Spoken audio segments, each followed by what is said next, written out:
A luz do sol da manhã filtrava pelos vitrais da capela do lar para meninas Santa Cecília, projetando um caleidoscópio de cores sobre os bancos de madeira polida.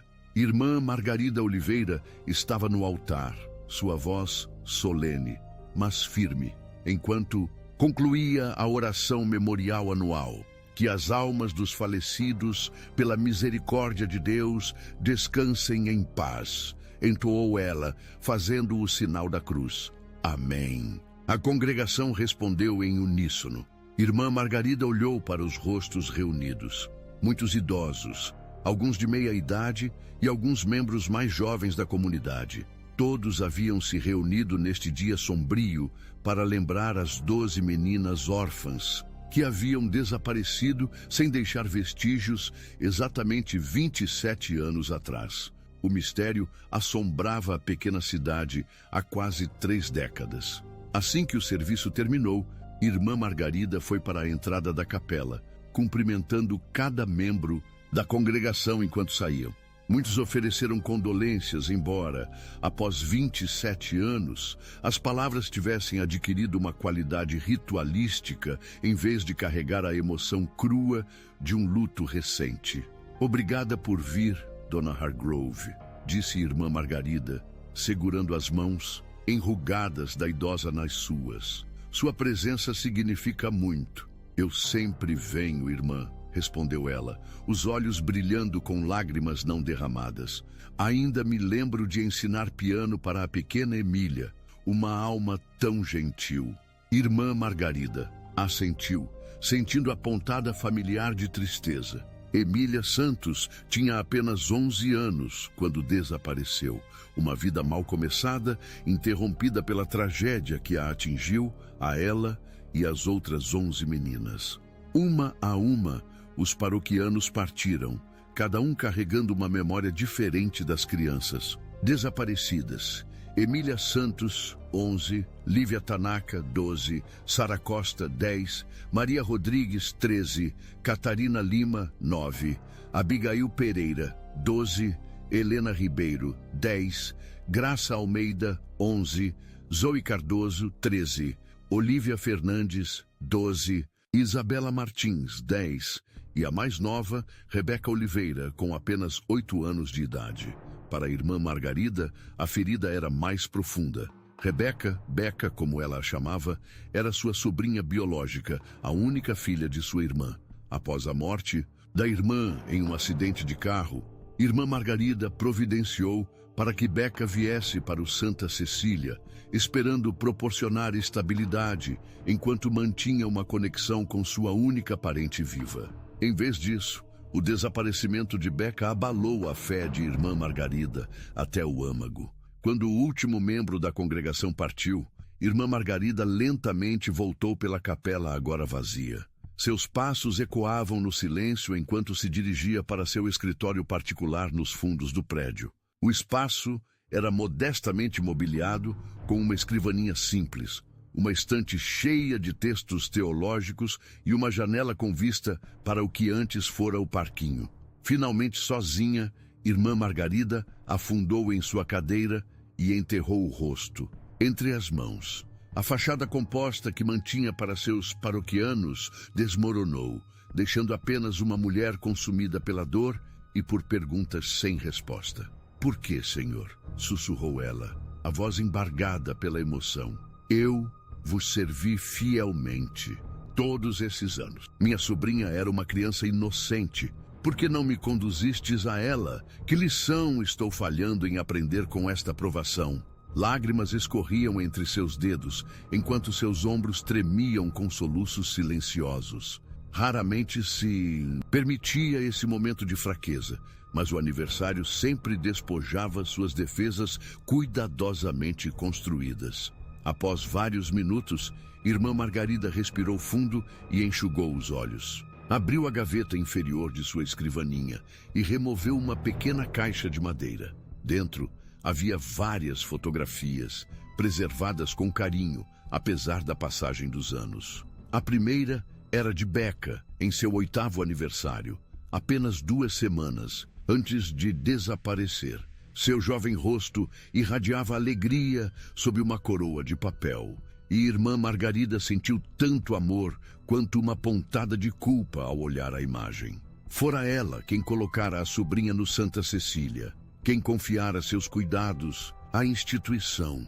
Eu tinha tanto orgulho de você, murmurou para a fotografia. Ainda tenho. O pensamento que a assombrava há 27 anos invadiu sua mente. Se ela não tivesse colocado Becca no Santa Cecília após a morte da irmã, ela ainda estaria aqui hoje? Seria uma professora, uma mãe, viva e bem? Em nome do Pai, do Filho e do Espírito Santo, disse irmã Margarida bruscamente, fazendo o sinal da cruz para banir o pensamento traiçoeiro. Não podia se permitir questionar o plano de Deus, mesmo em seus momentos mais sombrios. Deixando de lado a fotografia de Becca, pegou outra, a última imagem conhecida das 12 meninas desaparecidas. Elas estavam juntas nos degraus da ala leste do Santa Cecília, a seção mais antiga do campus, construída na década de 1890. As meninas mais novas sentavam nos degraus, enquanto as mais velhas estavam atrás delas. Algumas sorrindo, outras sérias, todas alheias ao destino que as esperava. A fotografia fora tirada por um benfeitor visitante poucos dias antes do desaparecimento das meninas. Elas estavam temporariamente alojadas na ala leste, enquanto os dormitórios principais passavam por reformas. 2 dias depois, todas as 12 desapareceram sem deixar vestígios. Irmã Margarida encarou a imagem, sua mente divagando para cálculos que fizera incontáveis vezes antes. Emília teria 38 anos agora, Lívia 39, Maria 40 e Becca, sua pequena Becca, teria 35. Ainda jovem, ainda com tanta vida pela frente, se por algum milagre tivesse sobrevivido ao que quer que a atingiu.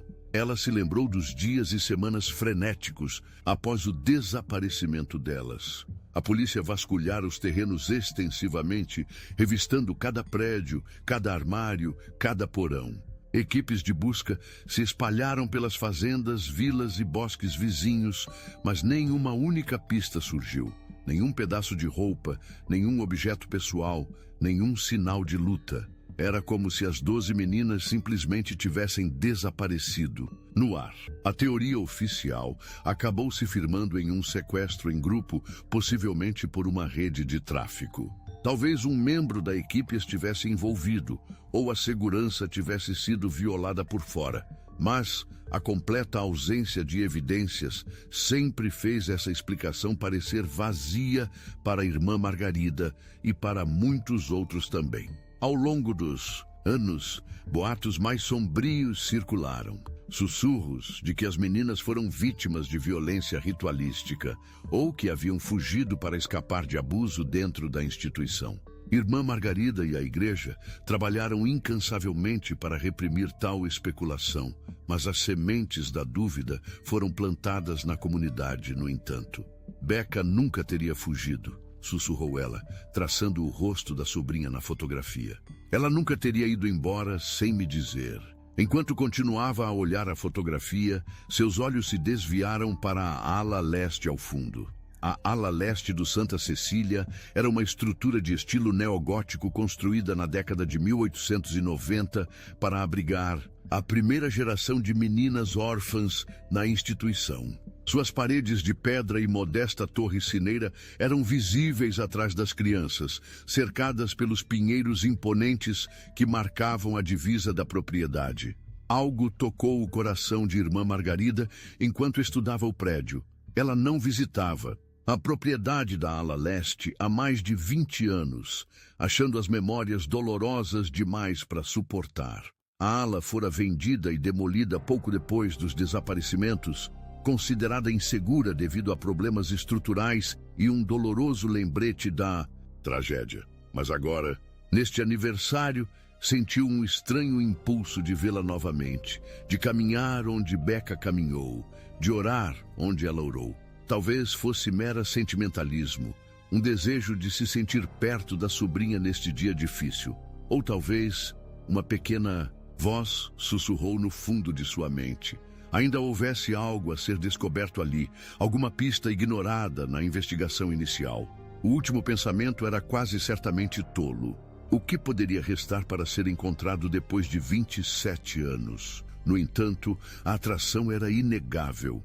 Irmã Margarida cuidadosamente recolocou as fotografias na caixa, exceto pela das 12 meninas na ala leste, que deslizou para o bolso. Levantou-se da escrivaninha, pegou sua Bíblia e seu rosário e saiu do escritório com propósito em seus passos. No estacionamento da capela, deslizou para o banco do motorista de seu modesto sedã, colocou a fotografia no banco do passageiro ao lado dela e fez uma breve oração por orientação. Então, girou a chave na ignição e saiu do Santa Cecília, seguindo em direção à antiga propriedade da ala leste e aos fantasmas de seu passado. A estrada sinuosa que levava do Santa Cecília à propriedade da ala leste conduziu Irmã Margarida por paisagens em mudança. Os prédios e jardins bem cuidados da instituição deram lugar a casas dispersas, que eventualmente se renderam à natureza selvagem que avançava. Pinheiros altos se amontoavam à beira da estrada, suas sombras salpicando o asfalto enquanto ela dirigia. A viagem levou aproximadamente 20 minutos, dando à Irmã Margarida tempo suficiente para refletir. Ela se viu recordando as inúmeras vezes que fizera o mesmo trajeto nas semanas seguintes ao desaparecimento das meninas. Naquela época, seu carro estava cheio de cartazes de pessoas desaparecidas com o rosto de Becca, e seu coração estava repleto de esperança desesperada. Agora, ela carregava apenas memórias e uma aceitação resignada do mistério que moldara sua vida. À medida que a estrada se estreitava e começava a subir uma pequena colina, Irmã Margarida diminuiu a velocidade de seu veículo. A ala leste ficava em um terreno separado, acessível por uma modesta estrada de terra que se ramificava da estrada principal. Ela examinou a beira da estrada, procurando a familiar entrada. Quando chegou ao que acreditava ser o local correto, Irmã Margarida franziu a testa em confusão. Em vez do simples caminho de terra que lembrava, encontrou uma estrada particular, pavimentada, bloqueada por um portão ornamentado. Uma placa de proibido a entrada era exibida ao lado de avisos menores, alertando sobre propriedade particular. "Isso não pode estar certo", murmurou ela, encostando o carro na lateral da estrada. Consultou a fotografia que trouxera, comparando a paisagem de fundo com o que podia ver de sua posição. As colinas ondulantes ao longe coincidiam, assim como o arranjo particular de pinheiros mais altos na crista da colina. Este era de fato o local correto, mas onde estava qualquer vestígio da ala leste? Irmã Margarida saiu de seu veículo e se aproximou do portão a pé. Além dele, podia ver a estrada particular se estendendo pela mata, mas não havia sinal de nenhum prédio. Em vez disso, a área parecia ter sido extensivamente ajardinada, com árvores ornamentais e arbustos alinhando a entrada. Perplexa, pegou o celular e rolou pelos contatos até encontrar o número de Francisco Silva, o antigo zelador do Santa Cecília. Eles não falavam há anos, mas Irmã Margarida esperava que o homem ainda estivesse na área e pudesse fornecer alguma explicação. O telefone tocou várias vezes antes que uma voz ríspida atendesse. "Alô, Francisco? Aqui é Irmã Margarida. Oliveira do Lar Santa Cecília." Houve uma pausa, depois reconhecimento. "Irmã Margarida, faz tempo. Como a senhora está?" "Estou bem, obrigada, Francisco", respondeu ela, embora não fosse inteiramente verdade. "Estou no que acredito ser a entrada da antiga propriedade da ala leste, mas o prédio parece ter desaparecido completamente." Outra pausa, mais longa desta vez. "Isso mesmo, irmã.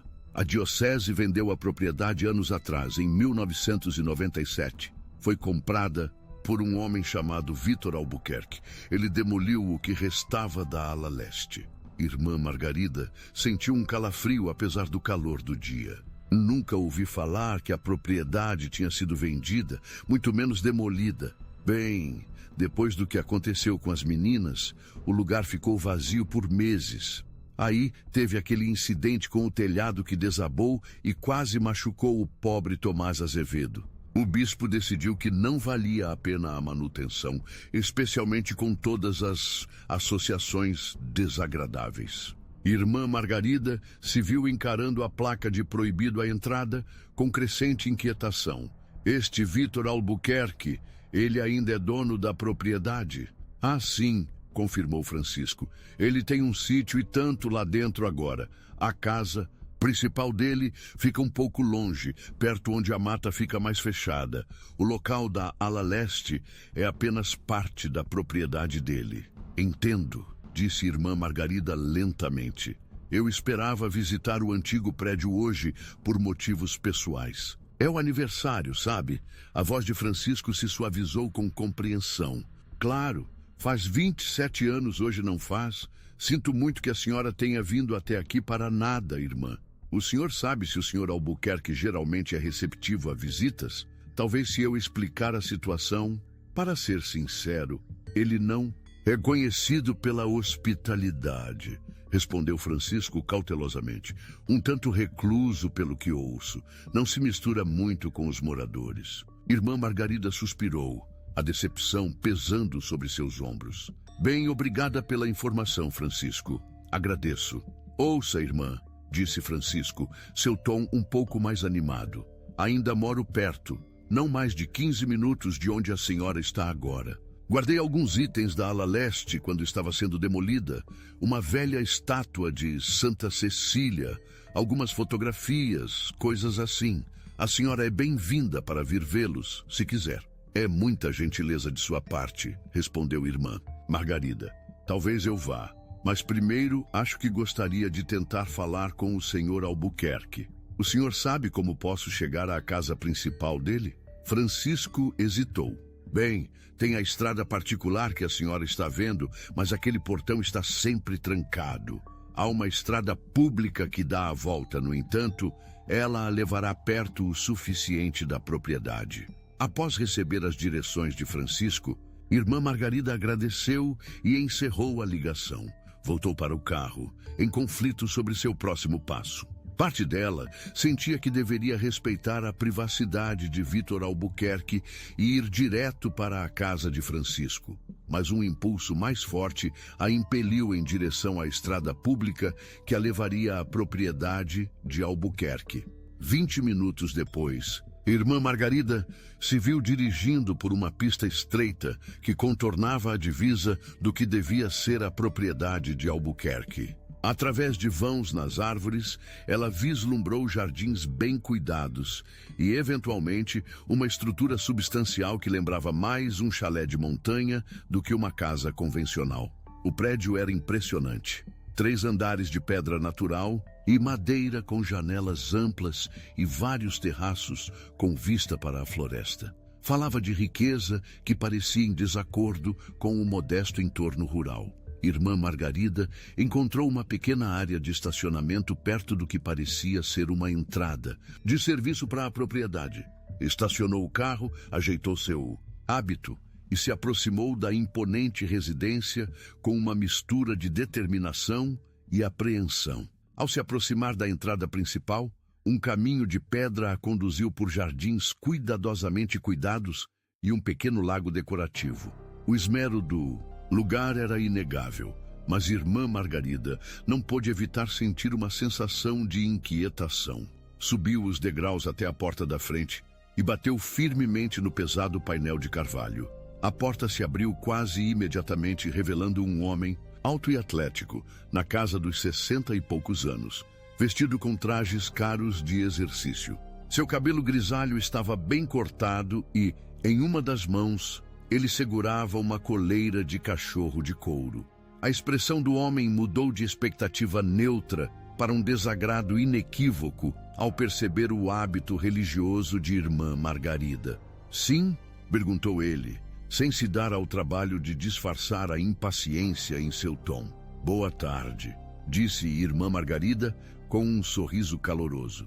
O senhor é o senhor Vitor Albuquerque? A mandíbula do homem se apertou. Sou, E a senhora está invadindo. Em propriedade privada. Peço desculpas por chegar sem avisar. Meu nome é Irmã Margarida Oliveira do Lar para Meninas Santa Cecília. Ela estendeu a mão, mas Vitor Albuquerque não fez menção de pegá-la. O que a senhora quer? Exigiu Albuquerque, apertando os dedos em torno da coleira de cachorro. Irmã. Margarida abaixou a mão, mantendo a compostura apesar da hostilidade. Eu esperava poder ter alguns minutos de seu tempo. Veja, visitei o local onde a ala leste do Santa Cecília costumava ficar e fiquei surpresa ao descobrir que tinha desaparecido. Se a senhora já viu que não está lá, por que vir me incomodar?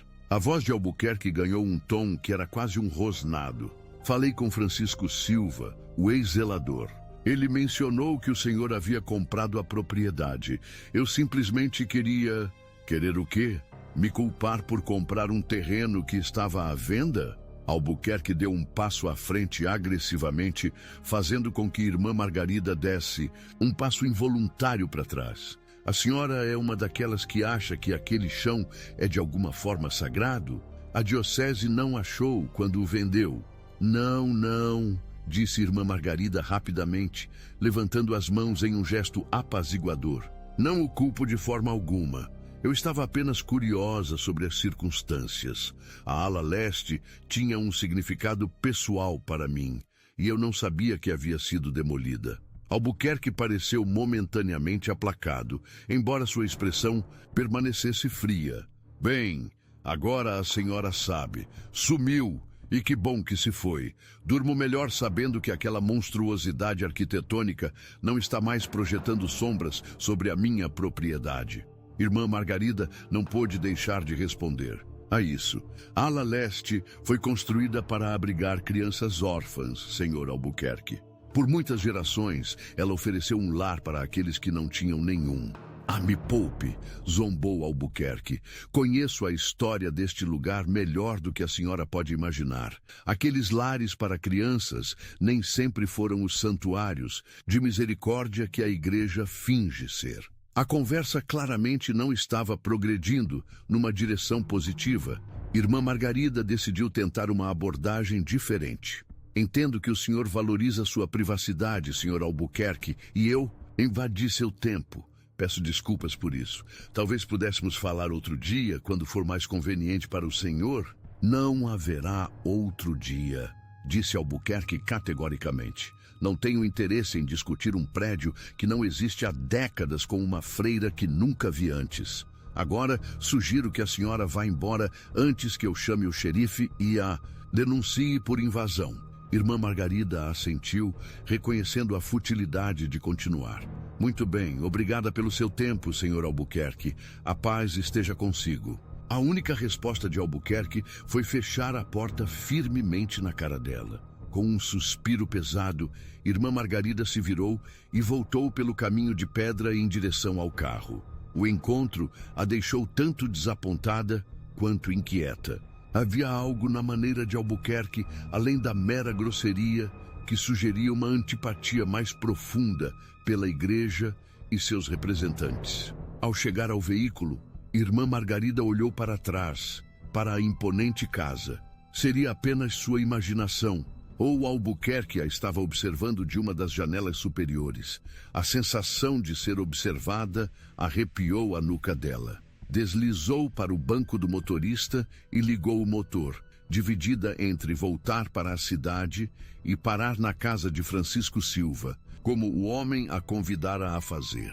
Talvez ver alguns dos itens preservados da ala leste ofereceria o encerramento que ela buscava vindo até ali hoje. Enquanto se afastava da propriedade de Albuquerque, Irmã Margarida se viu pegando a estrada que passaria perto do antigo local da ala leste. Não conseguia explicar a compulsão.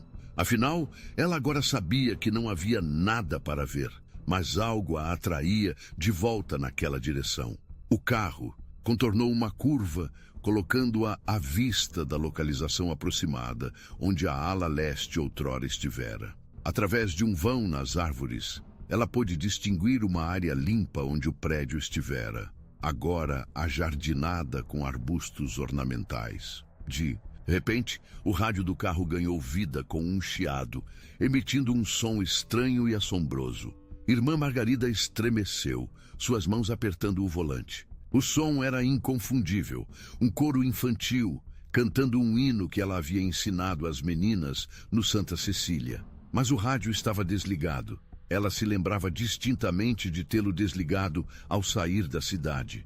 Irmã Margarida encostou o carro na lateral da estrada e encarou o rádio em perplexidade.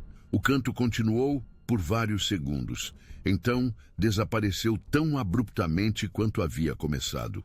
"Mas o que é isso?" murmurou ela, estendendo a mão para tocar o botão do rádio. Ligou e desligou novamente, mas o canto misterioso não retornou. Ela havia imaginado um truque de uma mente exausta, talvez? Ou algum mau funcionamento elétrico estranho em seu veículo envelhecido? No entanto, enquanto estava ali sentada, uma sensação peculiar a invadiu. A mesma sensação que havia experimentado antes ao olhar a fotografia em seu escritório. Uma atração em seu coração. Uma certeza inexplicável de que ela deveria estar ali agora, por um propósito que ainda não entendia. Os pelos dos braços se arrepiaram e um calor se espalhou pelo peito. Sensações físicas que ela já havia experimentado antes, em momentos de oração intensa ou discernimento espiritual. No seminário, seu diretor espiritual a ensinara a reconhecer esses como potenciais movimentos do Espírito Santo. Mais uma vez, o canto fraco emanou do rádio, silencioso, e desta vez, Irmã Margarida tinha certeza de que não estava imaginando. Era como se uma voz de outro mundo a chamasse, a guiasse. Sem entender completamente suas próprias ações, Irmã Margarida fez um retorno cuidadoso e dirigiu de volta para o portão que bloqueava o acesso ao antigo local da ala leste. O que quer que estivesse acontecendo, ela se sentia compelida a investigar mais a fundo, mesmo que isso significasse arriscar outra confrontação com o inóspito Vitor Albuquerque. Irmã Lúcia Mendes estacionou o carro na beira da estrada, perto do portão que marcava a entrada da propriedade de Victor Carvalho. As placas de proibida a entrada pairavam diante dela, seus avisos claros e inequívocos. Ela sentou por um momento, as mãos ainda no volante, questionando a sabedoria do que contemplava fazer. "Senhor, guia minhas ações", ela sussurrou. "Se estou prestes a errar em meu julgamento, mostra-me o caminho certo." Mas a estranha sensação de impulso espiritual persistia, e após um último momento de hesitação, Irmã Lúcia saiu do veículo. Ela se aproximou do portão com cautela, plenamente consciente de que estava considerando invadir propriedade privada, uma ação difícil de conciliar com suas obrigações morais como freira. No entanto, o canto misterioso que ouviu no rádio despertara algo nela, uma convicção que transcendia preocupações comuns. Em vez de tentar arrombar o portão, Irmã Lúcia começou a caminhar ao longo da cerca perimetral, procurando um ponto de observação de onde pudesse ver o local. Da antiga ala leste, a cerca era substancial, mais de 2 metros de metal ornamentado, mas robusto, mas seguia os contornos do terreno irregular da mata nativa, ocasionalmente descendo mais perto do chão, onde a terra subia por baixo. Enquanto caminhava, Irmã Lúcia fechou os olhos brevemente, tentando visualizar o layout da ala leste como fora um dia. Se sua memória não a enganava, os degraus de pedra, onde as meninas haviam sido fotografadas, ficavam a leste do edifício principal, perto de um grande carvalho. Abrindo os olhos, ela examinou a propriedade além da cerca, tentando localizar marcos que pudessem ter sobrevivido à demolição. O carvalho se fora, presumivelmente removido durante as reformas de Carvalho, mas um aglomerado de pinheiros que ficava atrás da ala leste permanecia, fornecendo um ponto de referência.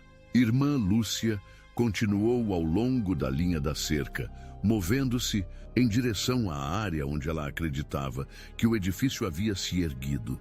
Enquanto caminhava, seu pé de repente enganchou em uma raiz de árvore exposta, fazendo-a tropeçar para frente.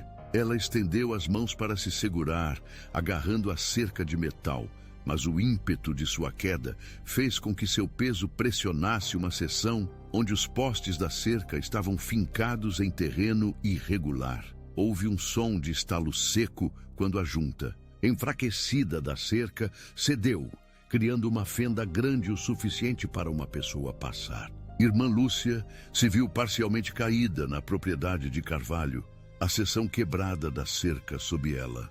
"Ai, meu Deus do céu!" ela murmurou, levantando-se e limpando a terra de seu hábito. Ela não pretendia danificar a cerca, muito menos criar um meio de entrada na propriedade privada. No entanto, ali estava ela diante de uma oportunidade inesperada, ou tentação. Irmã Lúcia olhou para trás, em direção à estrada, certificando-se de que ninguém havia testemunhado seu vandalismo acidental. A área estava deserta, o único som o farfalhar das folhas na brisa da tarde. Ela olhou para a cerca quebrada, depois para a clareira além, onde a ala leste estivera. "Perdoa-me", ela sussurrou, fazendo o sinal da cruz antes de cuidadosamente passar pela fenda na cerca. Uma vez, na propriedade de Carvalho, Irmã Lúcia moveu-se rapidamente, mas com cautela, em direção ao local da antiga ala leste. A área havia sido ajardinada com plantas ornamentais não nativas que pareciam deslocadas contra o cenário da mata nativa brasileira. Nada restava para indicar que um local de abrigo para crianças órfãs jamais existira ali. Sem pedras de fundação, sem cruz, sem memorial de qualquer tipo.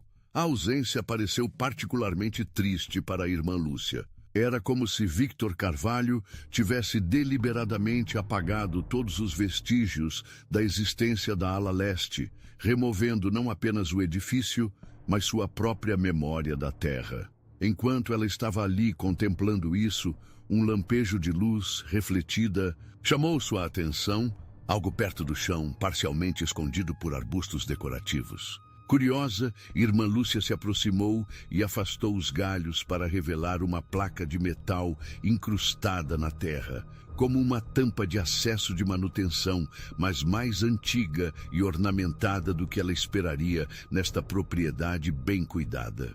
Irmã Lúcia franziu a testa perplexa. Se a ala leste fora completamente demolida, por que uma antiga tampa de acesso permaneceria? E por que uma área ajardinada sem estruturas precisaria de acesso subterrâneo? Ela se agachou ao lado da placa de metal, examinando-a mais de perto.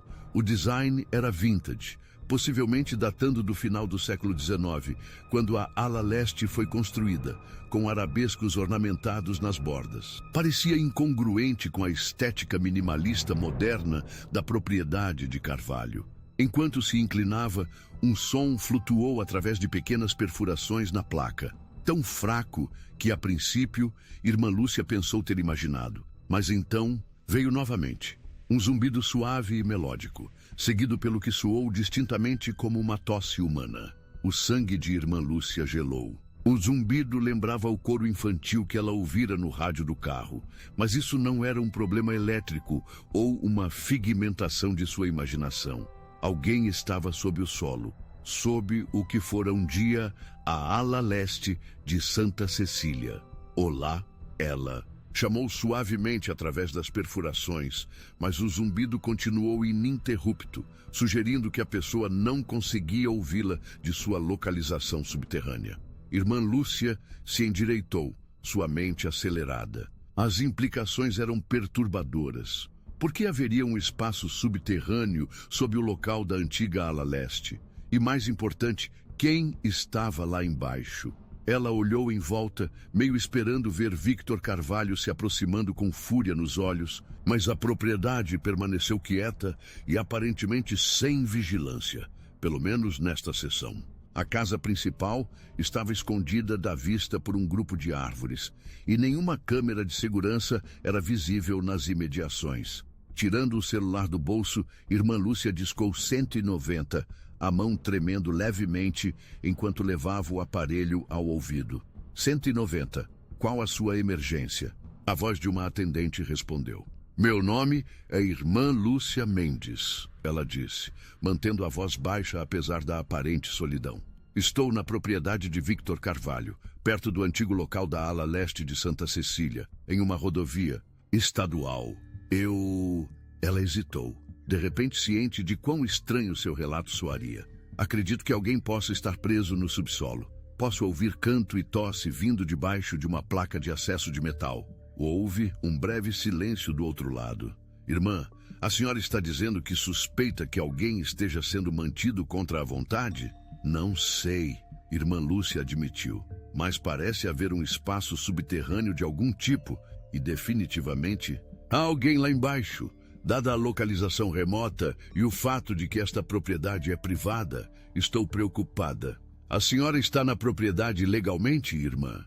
A atendente perguntou com uma nota de ceticismo em sua voz. Irmã Lúcia se encolheu. Acidentalmente danifiquei uma seção da cerca e me encontrei na propriedade. Percebo que estou invadindo, mas isso pareceu uma situação de emergência. Entendo. Qual a sua localização exata na propriedade? Irmã Lúcia descreveu sua posição da melhor forma que pôde, explicando que estava perto de onde a ala leste de Santa Cecília estivera anteriormente. Enviaremos policiais para investigar, a atendente assegurou. Por favor, permaneça onde está até que cheguem, a menos que sinta que está em perigo. Obrigada, Irmã Lúcia respondeu, o alívio a invadindo. Vou esperar perto do meu veículo, que está estacionado na beira da estrada, perto do portão principal. Após encerrar a ligação, Irmã Lúcia deu uma última olhada na misteriosa placa de metal. O zumbido havia parado, mas enquanto ela ouvia atentamente, ainda podia ouvir sons ocasionais de movimento vindos de baixo. Definitivamente havia alguém lá embaixo, e o pensamento a fez arrepiar.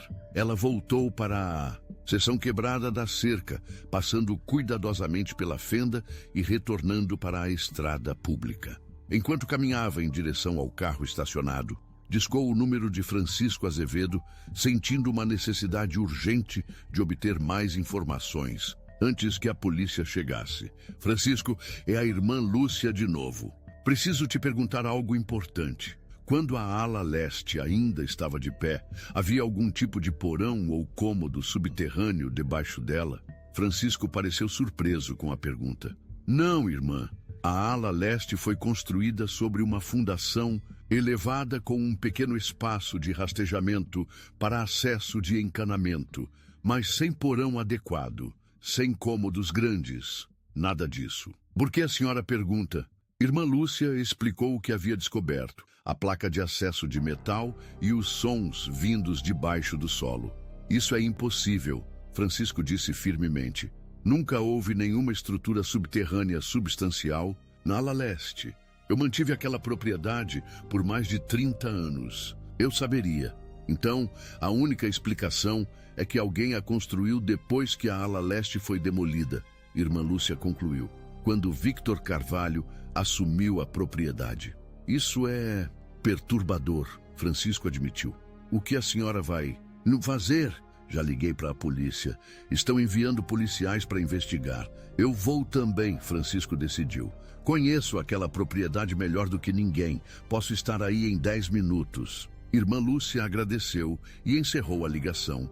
Então se acomodou no carro para esperar, dedilhando as contas de seu terço e murmurando orações por quem quer que estivesse preso sob a terra onde a ala leste de Santa Cecília estivera um dia. Irmã Lúcia sentou-se em seu carro estacionado, os dedos movendo-se metodicamente sobre as contas lisas de seu terço enquanto recitava as orações familiares. O ritual trouxe uma medida de calma à sua mente perturbada, embora as perguntas continuassem a agitar-se sob a superfície de sua concentração. Quem poderia estar no subsolo, no local da antiga ala leste? Que propósito uma câmara subterrânea poderia servir em um local tão remoto? E o mais perturbador de tudo, poderia haver alguma conexão com o desaparecimento das 12 meninas 27 anos atrás? A última pergunta parecia exagerada até mesmo para a irmã Lúcia. 27 anos era um tempo impossivelmente longo para alguém permanecer oculto. No entanto, a coincidência de sua descoberta no exato aniversário do desaparecimento pareceu mais do que mera casualidade. Um veículo se aproximando, vindo da direção da cidade, interrompeu seus pensamentos. Era uma picape velha que irmã Lúcia reconheceu como pertencente a Francisco Azevedo.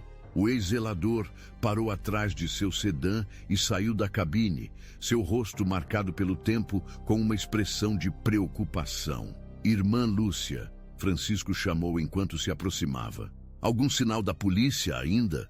Ainda não.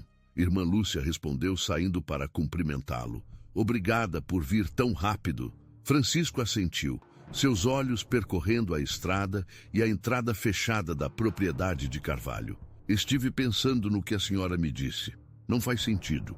Se Carvalho construiu algo subterrâneo, onde a ala leste ficava, as pessoas teriam notado a construção. A senhora não pode simplesmente cavar um porão sem equipamento pesado. A menos que tenha sido feito gradualmente, ao longo do tempo, sugeriu irmã Lúcia. Ou talvez já houvesse alguma cavidade natural no solo que ele expandiu. Francisco balançou a cabeça com dúvida. Esta área não tem cavernas, nem nada parecido. É principalmente argila e rocha sob alguns metros de solo. Antes que pudessem especular mais, o som distinto de sirenes se aproximando os alcançou. Uma viatura policial contornou a curva, luzes piscando, mas a sirene diminuindo ao parar em frente ao carro de irmã Lúcia.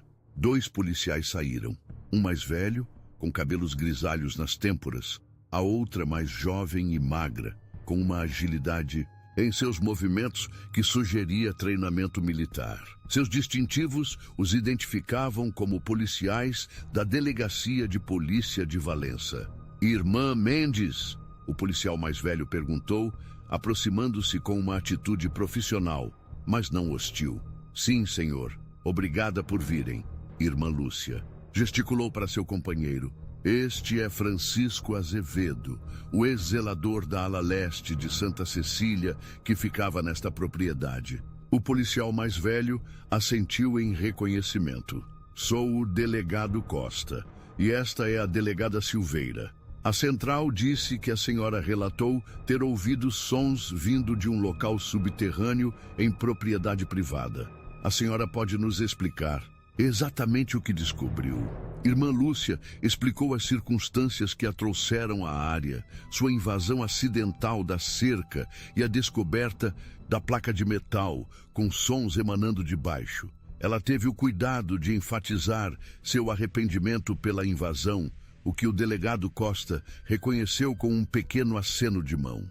Vamos focar na possível questão de bem-estar primeiro, disse o delegado. Se alguém está de fato preso ou sendo mantido contra a vontade, isso tem precedência sobre um incidente menor de invasão.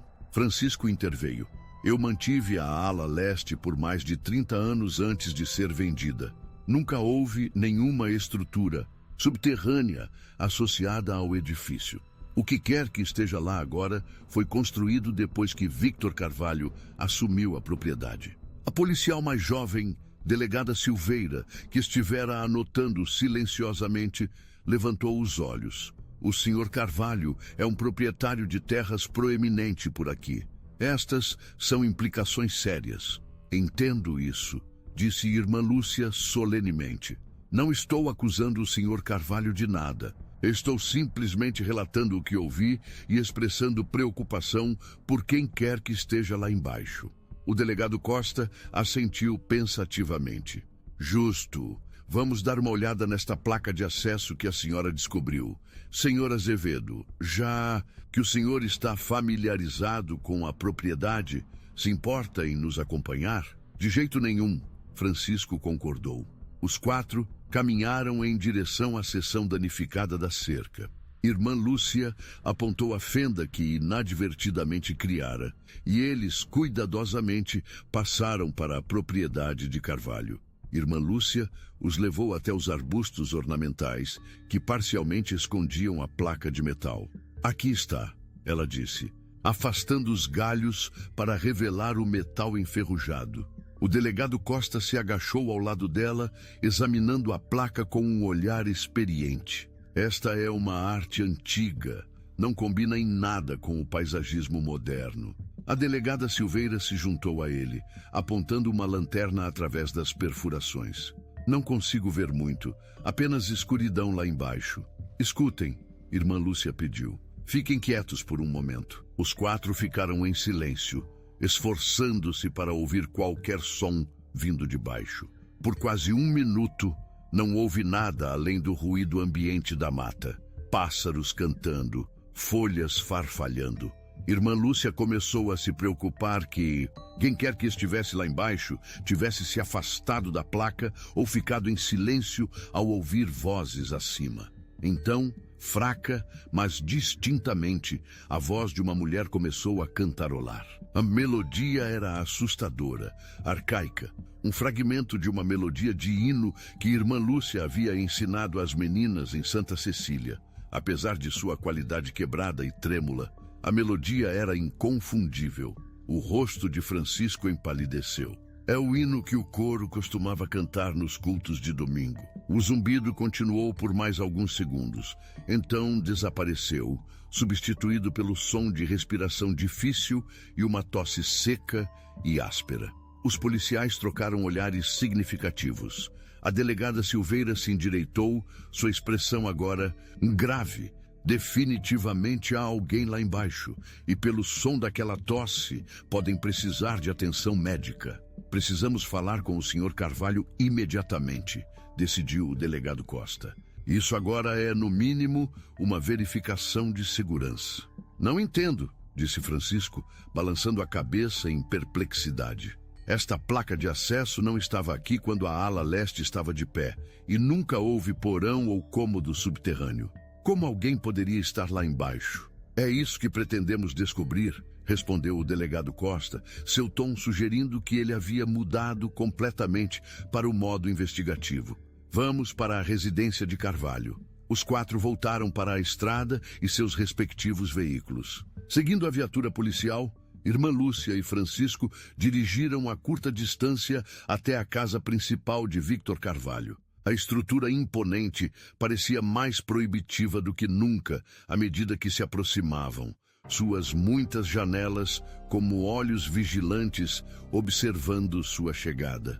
O delegado Costa instruiu irmã Lúcia e Francisco a permanecerem perto de seus veículos, enquanto ele e a delegada Silveira se aproximavam da porta da frente. Irmã Lúcia observou enquanto os policiais batiam e esperavam. A tensão evidente em suas posturas, apesar de sua atitude profissional.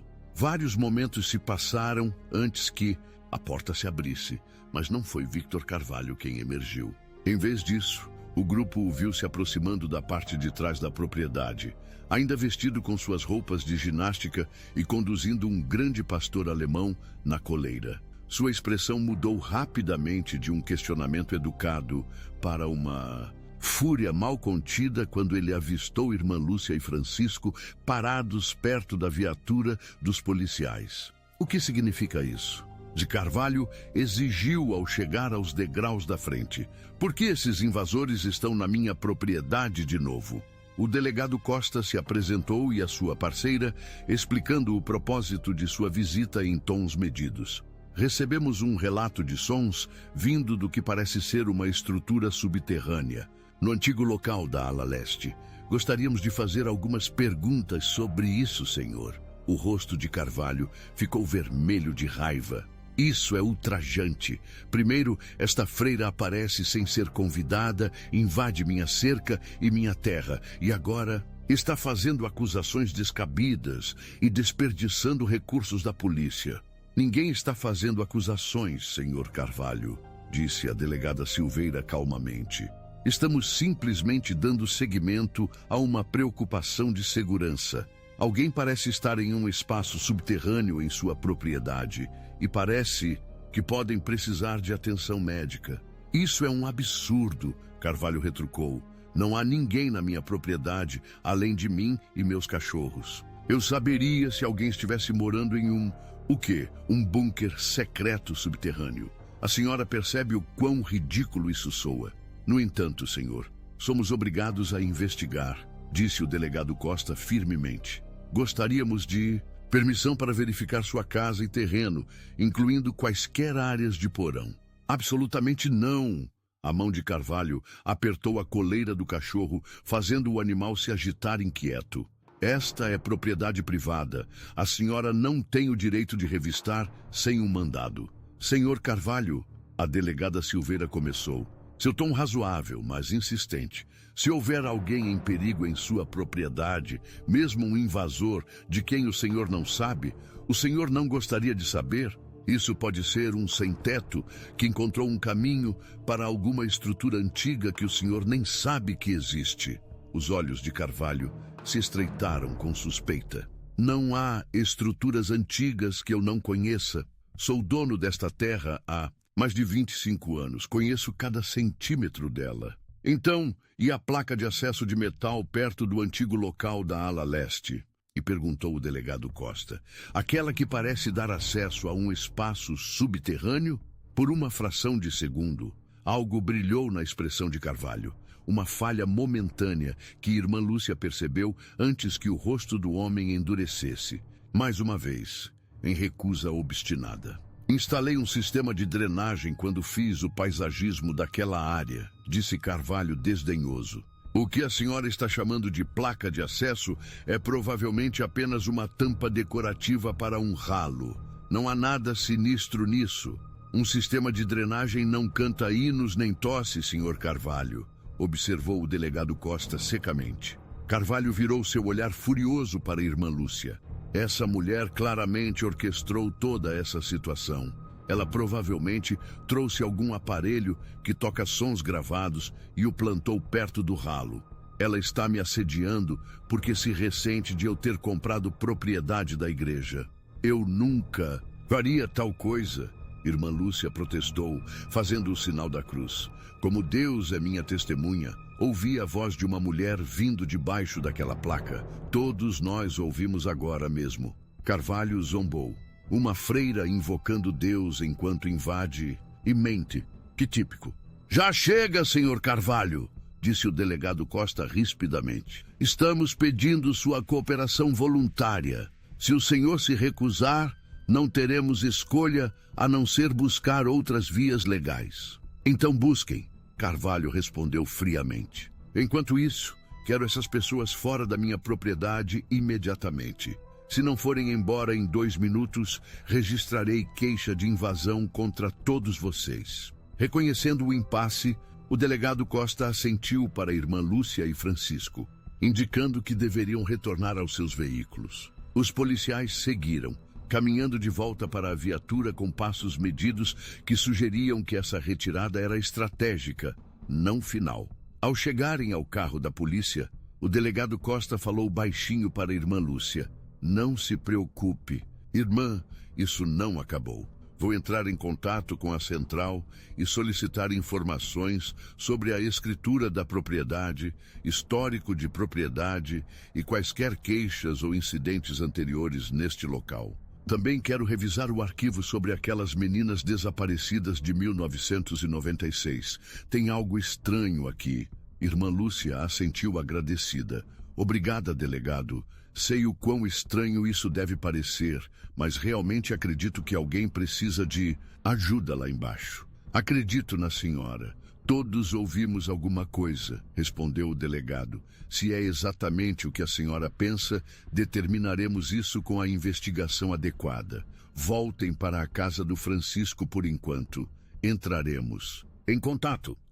Tudo. Irmã Lúcia sentou-se em seu carro estacionado, os dedos movendo-se metodicamente sobre as contas lisas de seu terço enquanto recitava as orações familiares. O ritual trouxe uma medida de calma à sua mente perturbada, embora as perguntas continuassem a agitar-se sob a superfície de sua concentração. Quem poderia estar no subsolo, no local da antiga ala leste? Que propósito uma câmara subterrânea poderia servir em um local tão remoto? E, o mais perturbador de tudo, poderia haver alguma conexão com o desaparecimento das 12 meninas 27 anos atrás? Ache tudo. Última pergunta parecia exagerada, até mesmo para a irmã Lúcia. 27 anos era um tempo impossivelmente longo para alguém permanecer oculto. No entanto, a coincidência de sua descoberta no exato aniversário do desaparecimento pareceu mais do que mera casualidade. Um veículo se aproximando, vindo da direção da cidade, interrompeu seus pensamentos. Era uma picape velha que irmã Lúcia reconheceu como pertencente a Francisco Azevedo. O ex-zelador parou atrás de seu sedã e saiu da cabine, seu rosto marcado pelo tempo com uma expressão de preocupação. Irmã Lúcia, Francisco chamou, enquanto se aproximava. Algum sinal da polícia ainda? Ainda não, irmã Lúcia respondeu, saindo para cumprimentá-lo. Obrigada por vir tão rápido. Francisco assentiu, seus olhos percorrendo a estrada e a entrada fechada da propriedade. De Carvalho. Estive pensando no que a senhora me disse. Não faz sentido. Se Carvalho construiu algo subterrâneo onde a ala leste ficava, as pessoas teriam notado a construção. A senhora não pode simplesmente cavar um porão sem equipamento pesado. A menos que tenha sido feito gradualmente ao longo do tempo, sugeriu irmã Lúcia. Ou talvez já houvesse alguma cavidade natural no solo que ele expandiu. Francisco balançou a cabeça com dúvida. Esta área não tem cavernas nem nada parecido. É principalmente argila e rocha sob alguns metros de solo. Antes que pudessem especular mais, o som distinto de sirene se aproximando os alcançou. Uma viatura policial contornou a curva, luzes piscando, mas a sirene diminuindo ao parar em frente ao carro de irmã Lúcia. 2 policiais saíram. Um mais velho, com cabelos grisalhos nas têmporas, a outra mais jovem e magra, com uma agilidade em seus movimentos que sugeria treinamento militar. Seus distintivos os identificavam como policiais da Delegacia de Polícia de Valença. Irmã Mendes, o policial mais velho perguntou, aproximando-se com uma atitude profissional, mas não hostil. Sim, senhor. Obrigada por virem. Irmã Lúcia gesticulou para seu companheiro. Este é Francisco Azevedo, o ex-zelador da ala leste de Santa Cecília, que ficava nesta propriedade. O policial mais velho assentiu em reconhecimento. Sou o delegado Costa, e esta é a delegada Silveira. A central disse que a senhora relatou ter ouvido sons vindo de um local subterrâneo em propriedade privada. A senhora pode nos explicar exatamente o que descobriu? Irmã Lúcia explicou as circunstâncias que a trouxeram à área, sua invasão acidental da cerca e a descoberta da placa de metal com sons emanando de baixo. Ela teve o cuidado de enfatizar seu arrependimento pela invasão, o que o delegado Costa reconheceu com um pequeno aceno de mão. Vamos focar na possível questão de bem-estar primeiro, disse o delegado. Se alguém está de fato preso ou sendo mantido contra a vontade, isso tem precedência sobre um incidente menor de invasão. Francisco interveio. Eu mantive a ala leste por mais de 30 anos antes de ser vendida. Nunca houve nenhuma estrutura subterrânea associada ao edifício. O que quer que esteja lá agora foi construído depois que Victor Carvalho assumiu a propriedade. A policial mais jovem, delegada Silveira, que estivera anotando silenciosamente, levantou os olhos. O senhor Carvalho é um proprietário de terras proeminente por aqui. Estas são implicações sérias. Entendo isso, disse irmã Lúcia solenemente. Não estou acusando o senhor Carvalho de nada. Estou simplesmente relatando o que ouvi e expressando preocupação por quem quer que esteja lá embaixo. O delegado Costa assentiu pensativamente. Justo. Vamos dar uma olhada nesta placa de acesso que a senhora descobriu. Senhor Azevedo, já que o senhor está familiarizado com a propriedade, se importa em nos acompanhar? De jeito nenhum, Francisco concordou. Os 4 caminharam em direção à seção danificada da cerca. Irmã Lúcia apontou a fenda que inadvertidamente criara, e eles cuidadosamente passaram para a propriedade de Carvalho. Irmã Lúcia os levou até os arbustos ornamentais que parcialmente escondiam a placa de metal. Aqui está, ela disse, afastando os galhos para revelar o metal enferrujado. O delegado Costa se agachou ao lado dela, examinando a placa com um olhar experiente. Esta é uma arte antiga, não combina em nada com o paisagismo moderno. A delegada Silveira se juntou a ele, apontando uma lanterna através das perfurações. Não consigo ver muito, apenas escuridão lá embaixo. Escutem, irmã Lúcia, pediu. Fiquem quietos por um momento. Os 4 ficaram em silêncio, esforçando-se para ouvir qualquer som vindo de baixo. Por quase 1 minuto, não houve nada além do ruído ambiente da mata. Pássaros cantando, folhas farfalhando. Irmã Lúcia começou a se preocupar que quem quer que estivesse lá embaixo tivesse se afastado da placa ou ficado em silêncio ao ouvir vozes acima. Então, fraca, mas distintamente, a voz de uma mulher começou a cantarolar. A melodia era assustadora, arcaica, um fragmento de uma melodia de hino que irmã Lúcia havia ensinado às meninas em Santa Cecília. Apesar de sua qualidade quebrada e trêmula, a melodia era inconfundível. O rosto de Francisco empalideceu. É o hino que o coro costumava cantar nos cultos de domingo. Zumbido continuou por mais alguns segundos, então desapareceu, substituído pelo som de respiração difícil e uma tosse seca e áspera. Os policiais trocaram olhares significativos. A delegada Silveira se endireitou, sua expressão agora grave. Definitivamente há alguém lá embaixo, e pelo som daquela tosse podem precisar de atenção médica. Precisamos falar com o Sr. Carvalho imediatamente, decidiu o delegado. Costa, isso agora é, no mínimo, uma verificação de segurança. Não entendo, disse Francisco, balançando a cabeça em perplexidade. Esta placa de acesso não estava aqui quando a ala leste estava de pé, e nunca houve porão ou cômodo. Subterrâneo. Como alguém poderia estar lá embaixo? É isso que pretendemos descobrir, respondeu o delegado Costa, seu tom sugerindo que ele havia mudado completamente para o modo investigativo. Vamos para a residência de Carvalho. Os 4 voltaram para a estrada e seus respectivos veículos. Seguindo a viatura policial, irmã Lúcia e Francisco dirigiram a curta distância até a casa principal de Victor Carvalho. A estrutura imponente parecia mais proibitiva do que nunca, à medida que se aproximavam, suas muitas janelas como olhos vigilantes observando sua chegada. O delegado Costa instruiu irmã Lúcia e Francisco a permanecerem perto de seus veículos, enquanto ele e a delegada Silveira se aproximavam da porta da frente. Irmã Lúcia observou enquanto os policiais batiam e esperavam, a tensão evidente em suas posturas, apesar de sua atitude profissional.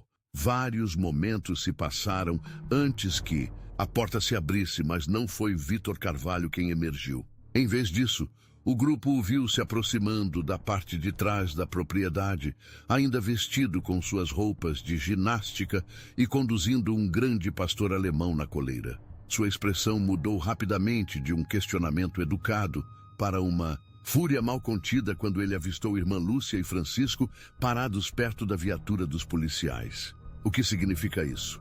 Carvalho exigiu ao chegar aos degraus da frente. Por que esses invasores estão na minha propriedade de novo?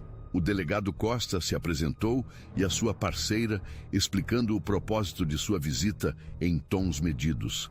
Recebemos um relato de sons vindo do que parece ser uma estrutura subterrânea no antigo local da ala leste. Gostaríamos de fazer algumas perguntas sobre isso, senhor.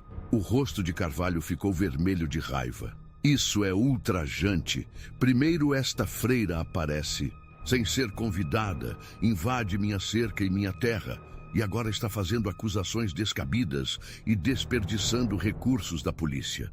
Ninguém está fazendo acusações, senhor Carvalho, disse a delegada Silveira calmamente. Estamos simplesmente dando seguimento a uma preocupação de segurança. Alguém parece estar em um espaço subterrâneo em sua propriedade e parece que podem precisar de atenção médica. Isso é um absurdo, Carvalho retrucou. Não há ninguém na minha propriedade além de mim e meus cachorros. Eu saberia se alguém estivesse morando em um bunker secreto subterrâneo. A senhora percebe o quão ridículo isso soa? No entanto, senhor, somos obrigados a investigar, disse o delegado Costa firmemente. Gostaríamos de permissão para verificar sua casa e terreno, incluindo quaisquer áreas de porão. Absolutamente não! A mão de Carvalho apertou a coleira do cachorro, fazendo o animal se agitar inquieto. Esta é propriedade privada. A senhora não tem o direito de revistar sem um mandado.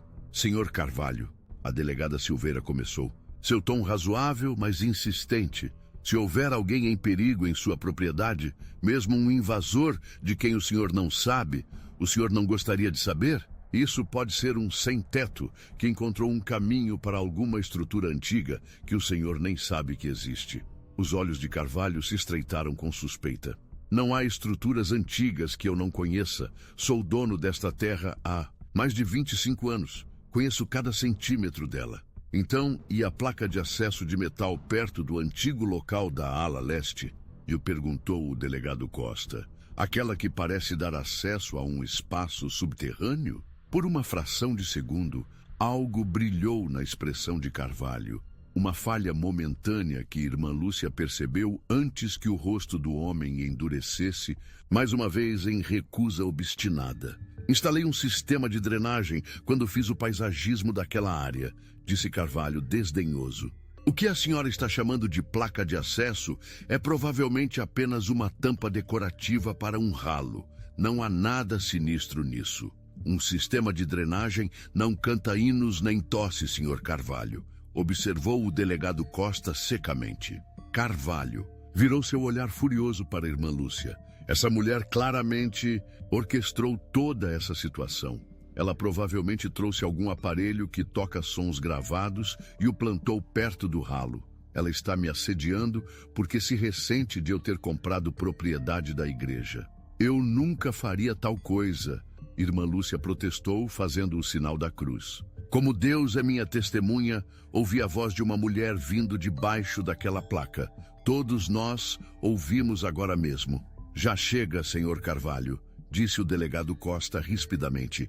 Estamos pedindo sua cooperação voluntária. Se o senhor se recusar, não teremos escolha a não ser buscar outras vias legais. Então busquem, Carvalho respondeu friamente. Enquanto isso, quero essas pessoas fora da minha propriedade imediatamente. Se não forem embora em 2 minutos, registrarei queixa de invasão contra todos vocês. Reconhecendo o impasse, o delegado Costa assentiu para a irmã Lúcia e Francisco, indicando que deveriam retornar aos seus veículos. Os policiais seguiram, caminhando de volta para a viatura, com passos medidos, que sugeriam que essa retirada era estratégica, não final. Ao chegarem ao carro da polícia, o delegado Costa falou baixinho para a irmã Lúcia. Não se preocupe. Irmã, isso não acabou. Vou entrar em contato com a central e solicitar informações sobre a escritura da propriedade, histórico de propriedade e quaisquer queixas ou incidentes anteriores neste local. Também quero revisar o arquivo sobre aquelas meninas desaparecidas de 1996. Tem algo estranho aqui. Obrigada, delegado. Irmã Lúcia assentiu agradecida. Sei o quão estranho isso deve parecer, mas realmente acredito que alguém precisa de ajuda lá embaixo. Acredito na senhora. Todos ouvimos alguma coisa, respondeu o delegado. Se é exatamente o que a senhora pensa, determinaremos isso com a investigação adequada. Voltem para a casa do Francisco por enquanto. Entraremos em contato. A viagem até a casa de Francisco Medeiros foi breve, mas tensa, com tanto irmã Margarida quanto o ex-jardineiro perdidos em seus pensamentos sobre a voz misteriosa sob o terreno da antiga ala leste. A casa de Francisco revelou ser uma cabana modesta, afastada da estrada principal, cercada por pinheiros imponentes que projetavam longas sombras na luz do fim da tarde. Não é muito, mas é meu lar, Francisco disse, enquanto conduzia a irmã Margarida para dentro. O interior era mobiliado de forma simples, mas confortável, com móveis bem gastos e paredes decoradas com recordações de pesca e algumas fotografias emolduradas. É muito acolhedor. Irmã Margarida respondeu sinceramente, notando a cruz pendurada de forma proeminente acima da lareira de pedra. Francisco se ocupou na pequena cozinha, preparando chá, enquanto irmã Margarida se acomodava em uma poltrona. Guiei vários itens da ala leste quando ela foi desativada. Francisco chamou por cima do ombro. Estão em um baú no quarto extra. Mostro para a senhora depois que tomarmos nosso chá, irmã. Margarida assentiu, sua mente ainda preocupada com a placa de acesso e a voz assustadora que havia emergido debaixo dela. Francisco, por que o senhor acha que a diocese nunca me informou sobre a venda da ala leste? Eu estava em Santa Cecília todos aqueles anos atrás, e minha sobrinha estava entre as meninas desaparecidas. Certamente alguém deveria ter me consultado. Francisco voltou com 2 canecas fumegantes, entregando uma à irmã Margarida antes de se sentar em frente a ela. A decisão veio do gabinete do bispo na diocese de Curitiba, ele disse. Para ser honesto, acho que não foi bem conduzido. Depois do que aconteceu com as meninas, a frequência aos cultos na capela da ala leste caiu significativamente. Depois, houve aquele incidente com a Torre do Sino. O que exatamente aconteceu?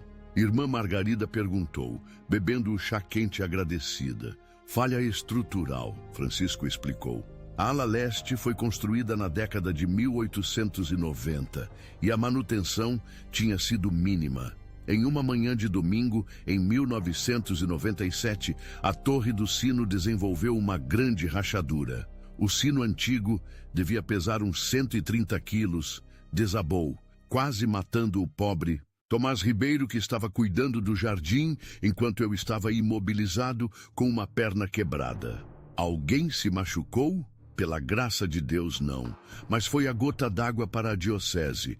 Declararam o prédio inseguro e o fecharam imediatamente. No início de 1997, decidiram desativá-lo completamente em vez de pagar pelos reparos. Irmã Margarida franziu a testa. E Vitor Almeida o comprou logo depois? Isso mesmo. Pagou em dinheiro, pelo que ouvi, mais do que a terra valia, o que levantou algumas sobrancelhas. Mas a diocese precisava de fundos para reformas na catedral, então não fizeram perguntas. O que Almeida fez com a propriedade imediatamente após a compra? A testa de Francisco franziu em recordação. Demoliu a ala leste imediatamente. Colocou uma equipe lá em poucos dias. Houve alguns protestos de moradores locais que achavam que o prédio poderia ter sido salvo, mas legalmente não havia nada que pudessem fazer. Depois disso, ele começou a ajardinar o terreno, mas nunca construiu nada substancial no próprio local da ala leste. O senhor notou alguma atividade de construção em comum? Algo que pudesse sugerir que ele estava construindo? Algo subterrâneo? Nada óbvio, Francisco respondeu. Então pausou. Embora houvesse um período em 1998 em que as pessoas relatavam ouvir ruídos estranhos à noite, máquinas funcionando, esse tipo de coisa, e algumas pessoas reclamaram de tremores. Irmã Margarida inclinou-se para a frente, seu interesse aguçado. Tremores, como terremotos. Foi o que as autoridades concluíram. Atividade sísmica menor. Mas parecia estranho que fosse localizado apenas naquela área específica. Algumas pessoas se perguntaram se Almeida estava fazendo algum tipo de trabalho de escavação. E ninguém investigou mais a fundo. Francisco encolheu os ombros. Um delegado adjunto veio, olhou em volta, não encontrou nada suspeito e foi isso. Almeida sempre foi bem relacionado. Doa para as causas certas, conhece as pessoas certas. A conversa desviou para outros tópicos. As mudanças em Vila do Moinho ao longo dos anos, a queda na matrícula em Santa Cecília e discussões teológicas que refletiam a fé profunda tanto de irmã Margarida quanto de Francisco. O tempo passou rapidamente e irmã Margarida se surpreendeu quando o telefone tocou, quebrando o ritmo confortável da conversa. Irmã Margarida falando. Ela atendeu. Irmã, aqui é o delegado Santos. A voz do policial soava energizada, decidida. Fiz alguns progressos. Falei com a juíza Rodrigues, que é compreensiva com nossas preocupações. Ela concedeu um mandado de emergência para a busca de bem-estar com base na suspeita razoável de confinamento ilegal. Irmã Margarida sentiu uma onda de esperança. São excelentes notícias, delegado. Estaremos voltando para a propriedade de Almeida dentro de 1 hora. Queria que a senhora soubesse, embora eu deva aconselhá-la a ficar longe por motivos de segurança. Isso agora é uma operação policial oficial. Eu entendo. Irmã Margarida respondeu, embora seu desejo de estar presente fosse poderoso. Mas, delegado, se o senhor encontrar algo ou alguém, a senhora será a primeira civil que eu ligarei. Santos prometeu. Toda essa situação começou por causa da sua persistência, irmã. Eu respeito isso. Depois que Francisco ouviu a conversa, ele insistiu que eles deveriam pelo menos poder observar de longe, argumentando que a presença espiritual deles poderia ser importante se algo significativo fosse descoberto. Com alguma relutância, o delegado Santos concordou que eles poderiam permanecer no carro a uma distância segura, mas estritamente como observadores. 1 hora depois, Irmã Margarida e Francisco estacionaram ao longo da estrada pública, perto da entrada da propriedade de Almeida. De onde estavam? Podiam ver vários veículos policiais chegando, incluindo uma van forense e uma ambulância a postos nas proximidades. Uma precaução que causou um arrepio na espinha de Irmã Margarida. O delegado Santos aproximou-se brevemente do carro deles. Estamos entrando com um mandado. Eu configurei minha câmera corporal para transmitir para este canal. Ele mostrou a eles como acessar a transmissão no telefone de Irmã Margarida. Vocês podem assistir daqui, mas não se aproximem, sob nenhuma circunstância. Está claro? Ambos assentiram em concordância, e o delegado Santos voltou para seus colegas. Observaram, enquanto os policiais reunidos se aproximavam da porta da frente de Almeida, com o mandado em mãos. Através da tela do telefone, observaram enquanto Almeida atendia à porta, seu rosto se contorcendo de raiva ao ver os policiais e o documento que apresentavam. O áudio estava abafado, mas claro o suficiente para ouvi-lo protestando vigorosamente, ameaçando processos e ligar para o advogado dele. Apesar das objeções dele, os policiais executaram o mandado de busca metodicamente, examinando a casa principal, enquanto Almeida era mantido sob supervisão na sala de estar.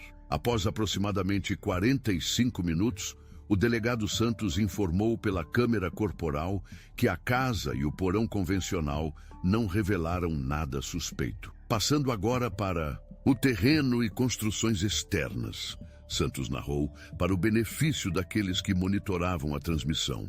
Senhor Almeida confirmou que há um galpão de armazenamento ao longo da estrada particular, conectando a casa principal dele ao local da antiga ala leste. Irmã Margarida e Francisco observaram atentamente enquanto os policiais, acompanhados por um Almeida visivelmente furioso, seguiam pela estrada na floresta. O caminho estava bem cuidado, mas era estreito, serpenteando entre árvores antigas que criavam um efeito de túnel na luz do fim da tarde. Após cerca de 15 minutos de caminhada, a câmera mostrou uma estrutura de madeira modesta, o galpão de armazenamento que Almeida havia mencionado. Era maior do que Irmã Margarida esperava, cerca de 36 metros quadrados, com revestimento desgastado e um telhado de metal. Isso é apenas um galpão de ferramentas, Almeida pôde ser ouvido dizendo. Equipamento de jardim, suprimentos de manutenção, esse tipo de coisa. Completa perda de tempo de vocês. Os policiais revistaram o prédio metodicamente, que de fato continha uma variedade de ferramentas, equipamentos de gramado e suprimentos de jardinagem. O espaço estava empoeirado e parecia pouco usado, com teias de aranha nos cantos e um odor de mofo que um policial comentou. Quando a busca estava perto de ser concluída, houve um barulho repentino. Um dos policiais deixou cair uma chave inglesa pesada, que caiu no chão de madeira com um som inesperadamente oco. A câmera moveu para baixo para mostrar a delegada Costa ajoelhada, batendo experimentalmente nas tábuas do chão. Esta sessão soa diferente, ela observou, removendo a lanterna para examinar a área mais de perto. Essas tábuas parecem mais novas que as outras. Apesar dos protestos renovados de Almeida, os policiais começaram a remover as tábuas suspeitas. Do chão, debaixo delas, descobriram uma escada de pedra descendo para a escuridão. Senhor Almeida, o delegado Santos disse, sua voz transmitindo claramente pelo microfone da câmera corporal. O senhor se importaria de explicar isso?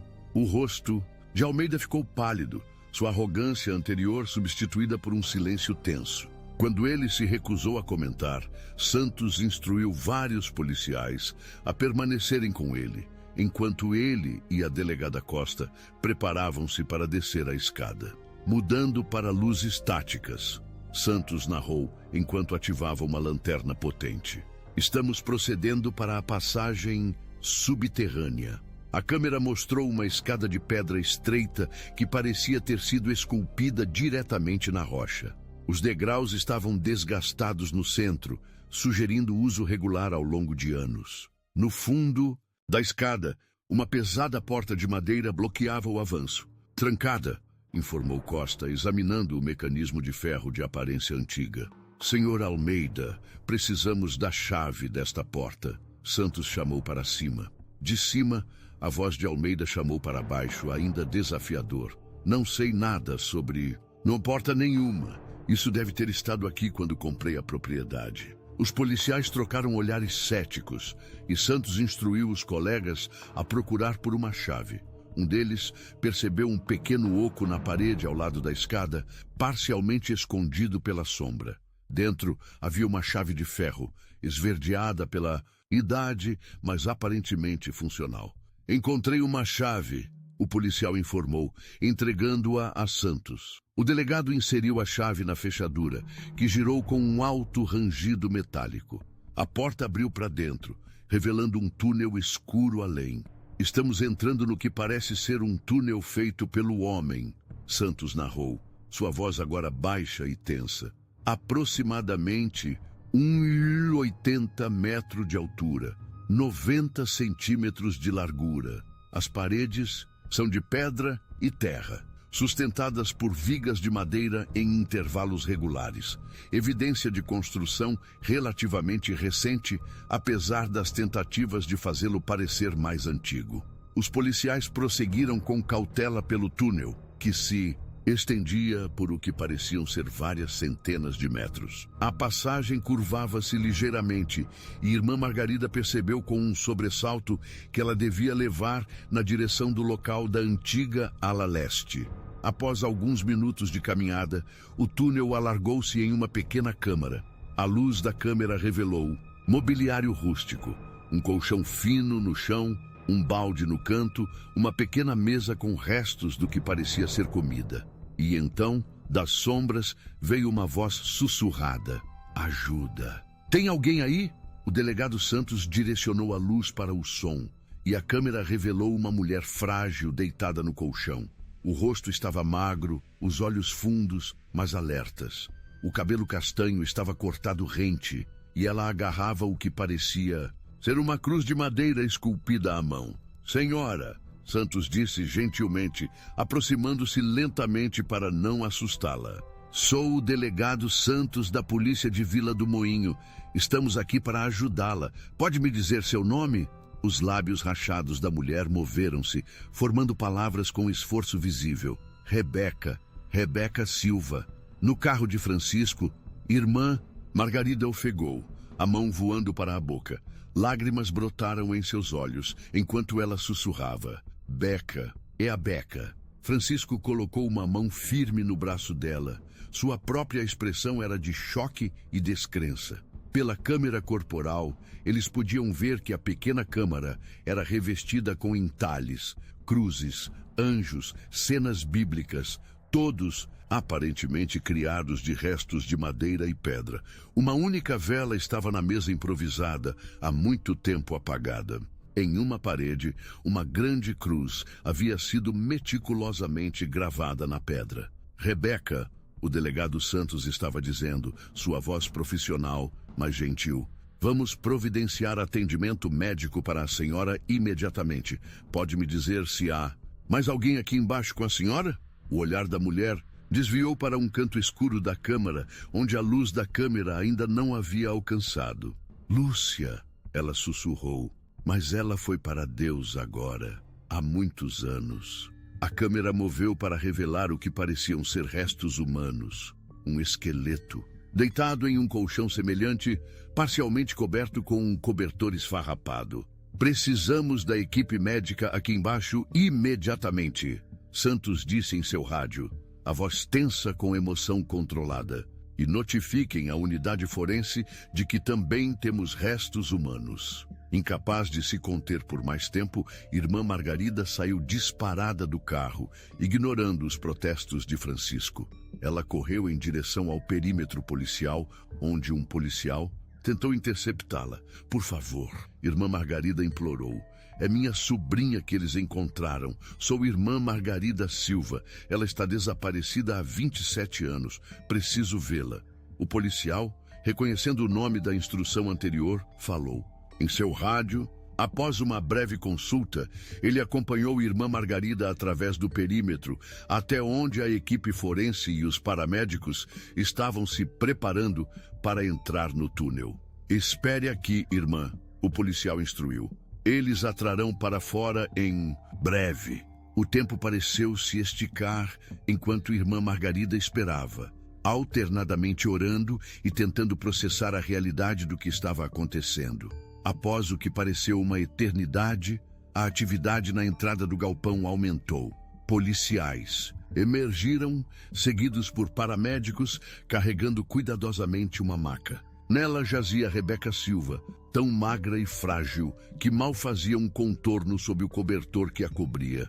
Ao passarem por onde irmã Margarida estava, a cabeça de Rebeca virou ligeiramente e seus olhos se encontraram.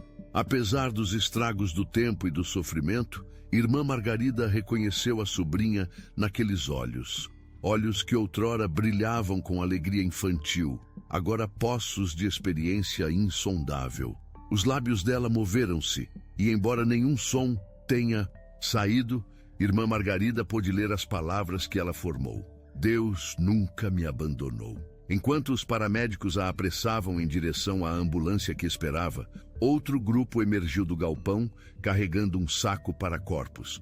Os restos de Lúcia Fernandes, irmã Margarida presumiu. A visão enviou uma nova onda de luto através dela, temperada pelo milagre da sobrevivência da sobrinha. No meio da atividade, ela avistou Vitor Almeida sendo levado algemado, a arrogância anterior do homem substituída por uma expressão taciturna e derrotada. Enquanto Almeida passava por onde irmã Margarida estava, ele de repente avançou e cuspiu diretamente nela, o cuspe caindo em sua bochecha.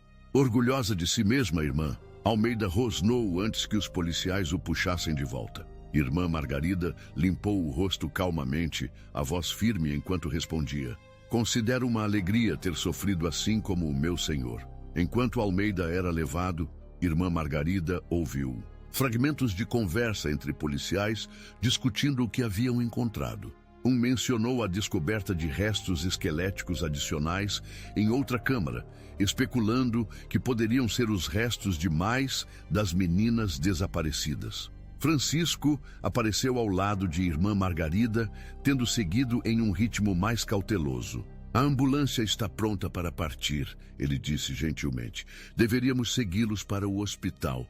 Irmã Margarida assentiu, o coração cheio demais para palavras. Juntos, eles voltaram para o carro de Francisco e seguiram a ambulância enquanto ela partia rapidamente da propriedade de Vitor Almeida, sirenes uivando, levando a sobrevivente milagrosa de um pesadelo de 27 anos em direção à luz da liberdade. Finalmente, as luzes da entrada da sala de emergência projetavam sombras duras sobre a área das ambulâncias enquanto os paramédicos levavam Rebeca pelas portas deslizantes. Irmã Margarida e Francisco chegaram momentos depois, estacionando às pressas e correndo em direção à entrada, apenas para serem interceptados por funcionários do hospital. Me desculpe, irmã, disse uma enfermeira com firmeza, mas com paixão. A senhora não pode ir com ela agora. A equipe médica precisa de espaço para trabalhar. Ela está em condição extremamente frágil. Eu entendo, respondeu irmã Margarida, embora cada fibra do seu ser ansiasse por ficar ao lado da sobrinha. Mas eu sou a única família viva dela. Ela está desaparecida há 27 anos. Pensei que estivesse morta até hoje. A expressão da enfermeira suavizou. Os médicos farão todo o possível por ela. Há uma sala de espera logo ali naquele corredor. Prometo que alguém virá falar com a senhora assim que possível. Relutantemente, irmã Margarida permitiu que Francisco a guiasse até a sala de espera, um espaço estéril, com cadeiras desconfortáveis e revistas desatualizadas. Os dois sentaram-se em silêncio por vários minutos, a magnitude dos eventos do dia sendo avassaladora demais para uma conversa casual. Finalmente, Francisco falou: "É um milagre, irmã. Depois de todos esses anos, encontrá-la viva." Um milagre de fato, concordou irmã Margarida, com a voz embargada pela emoção.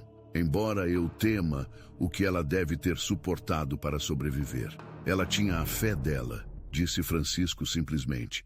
Às vezes isso é o suficiente. Irmã Margarida assentiu, tirando o conforto do pensamento. Ela se lembrou das gravuras religiosas que forravam a câmara subterrânea, evidência de que, mesmo na mais escura das captividades, sua sobrinha havia mantido sua devoção a Deus. Devo ligar para Santa Cecília, percebeu de repente. A comunidade deve saber que ela foi encontrada. Enquanto estendia a mão para pegar o telefone, ele tocou em sua mão. A tela exibia o número do delegado Costa. "Delegado", atendeu irmã Margarida. "Estou no hospital. Minha sobrinha está sendo tratada agora." "Que bom ouvir isso, irmã", respondeu Costa. "Estou ligando para atualizá-la sobre a investigação. Prendemos Vítor Azevedo, mas ele se recusa a falar sem a presença do advogado. No entanto, encontramos algo significativo quando revistamos a casa dele mais a fundo. Um diário. Parece que ele tem mantido registros detalhados por décadas." Margarida sentiu um arrepio. "Que tipo de registros?" Conteúdo perturbador, irmã. O diário contém escritos extensos sobre seu ódio por instituições religiosas, particularmente orfanatos católicos, e relatos detalhados de suas atividades. "Mas por quê?" perguntou irmã Margarida, lutando. "Para compreender a profundidade do ódio necessário para cometer tais crimes. Que possível motivação ele poderia ter tido?" Houve uma breve hesitação antes que Costa continuasse. De acordo com seus escritos, Azevedo foi ele mesmo um órfão. Ele foi colocado em uma instituição católica semelhante à Santa Cecília, nos anos 60, onde ele afirma ter sofrido abuso severo pelas mãos dos funcionários. Ele desenvolveu um ódio patológico por organizações religiosas que cuidam de crianças, vendo-as como fachadas que escondem crueldade institucional. Irmã Margarida fechou os olhos, uma onda de tristeza a invadindo. "Tanta quebra", murmurou. "Um pensamento tão distorcido." "Há mais, irmã", continuou Costa com a voz sombria. "O diário detalha o que aconteceu com as outras meninas. Encontramos os restos mortais de 4 até agora, além de Lídia. Com base nos registros de Azevedo, parece que a maioria das outras morreu nos primeiros anos de cativeiro. As condições em que eram mantidas eram desumanas. Que suas almas descansem em paz", sussurrou irmã Margarida, fazendo o sinal da cruz. "Sua sobrinha é a única sobrevivente. De acordo com as anotações de Azevedo, ela demonstrou uma resiliência incomum. Ele parece ter desenvolvido uma espécie de fascínio por sua fé. Ele a manteve separada das outras, especialmente após a morte de Lídia." "E como ela sobreviveu quando as outras não?" perguntou irmã Margarida. Costa hesitou novamente. Irmã, há aspectos do diário de Azevedo que são particularmente angustiantes. Ele parecia ver Rebeca como uma espécie de cobaia, para ver quanto tempo a fé poderia sustentar uma pessoa sob privação extrema. Ele documentou suas orações, suas tentativas de convertê-lo, sua crença contínua em um eventual resgate. É de notável que ela tenha mantido a sanidade sob tais condições. Irmã Margarida sentiu uma onda de náusea subindo em sua garganta. Meu Deus! Sinto muito, irmã. A evidência indica que ele a submeteu a tortura psicológica severa por anos. É um testemunho de sua força extraordinária que ela tenha sobrevivido. Minha sobrinha não se quebrou, disse irmã Margarida firmemente, tanto para si mesma quanto para o delegado. A fé dela a sustentou. O mal pertence inteiramente ao captor dela. Claro, irmã, concordou Costa solenemente. Ninguém sugeriria o contrário. Francisco, que estava ouvindo o lado da conversa de irmã Margarida, colocou uma mão de apoio em seu ombro. Há mais uma coisa que a senhora deve saber, continuou Costa. O diário detalha como ele conseguiu raptar 12 meninas sem que ninguém as encontrasse. Foi uma operação meticulosamente planejada. Azevedo estava observando Santa Cecília por meses, aprendendo as rotinas. Quando soube que as meninas seriam temporariamente abrigadas na ala leste durante reformas, ele viu sua oportunidade. Como ele as levou sem deixar evidências? Perguntou irmã Margarida, lembrando-se de como a investigação havia sido dificultada pela completa ausência de sinais de luta ou entrada forçada. De acordo com seus escritos, ele se fez passar por um trabalhador de manutenção enviado pela diocese para verificar o sistema de ventilação do prédio. Ele introduziu um gás sedativo inodoro pelos dutos de ar enquanto as meninas dormiam. Quando estavam inconscientes, ele simplesmente as carregou, uma por uma, para uma van que esperava. A equipe noturna havia sido reduzida devido a cortes orçamentários e o único vigia noturno foi facilmente evitado. Irmã Margarida estremeceu, imaginando a cena, e depois ele as removeu para um local temporário, uma cabana de caça desativada nas profundezas da mata do Pinheiro Oco. Mais tarde, após as buscas iniciais diminuírem, ele construiu as câmaras subterrâneas sob sua propriedade e as moveu para lá. Os tremores que as pessoas relataram em 1998 foram do seu trabalho de escavação. E a investigação policial? Perguntou irmã Margarida, lembrando-se da frustração e impotência que sentiu durante aquelas primeiras semanas. As investigações rurais, em 1996, não eram o que são hoje, explicou Costa. Os recursos eram limitados. As técnicas forenses menos avançadas e a manutenção de registros, na melhor das hipóteses, falha. Uma vez que as buscas iniciais não produziram nada, o caso rapidamente esfriou. Azevedo em si nunca foi considerado suspeito.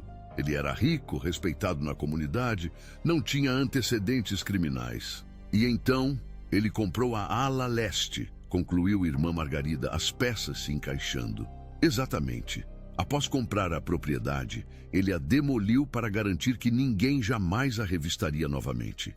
Então ele construiu as câmaras subterrâneas diretamente sob onde o prédio havia estado, conectadas por um túnel ao seu galpão de armazenamento. Como ninguém pôde notar, interjeitou Francisco com a voz elevada em indignação. Irmã Margarida transmitiu a pergunta a Costa, que suspirou audivelmente. Não é algo que me orgulhe de relatar, mas o Diário de Azevedo sugere que ele subornou certos funcionários para ignorar reclamações e fazer vista grossa durante a construção. Investigaremos essas alegações minuciosamente. A conversa foi interrompida pela chegada de um médico de jaleco que se aproximou com uma prancheta na mão. A senhora é a irmã Margarida, tia de Rebeca? Irmã Margarida encerrou rapidamente a ligação com o delegado Costa, prometendo falar novamente em breve, e virou-se para o médico. Sim, sou eu. Como está minha sobrinha? O médico, uma mulher na casa dos 50 com olhos bondosos, mas uma expressão séria, sentou-se à frente deles. Sou a doutora Patrícia. Sua sobrinha está em condição estável, mas quero ser franca com a senhora. A saúde dela está extremamente comprometida. Ela está severamente desnutrida, tem atrofia muscular significativa, deficiência de vitamina D pela falta de luz solar e mostra sinais de fraturas curadas que nunca foram tratadas adequadamente. Irmã Margarida assentiu, tentando absorver a avaliação clínica do sofrimento de sua sobrinha.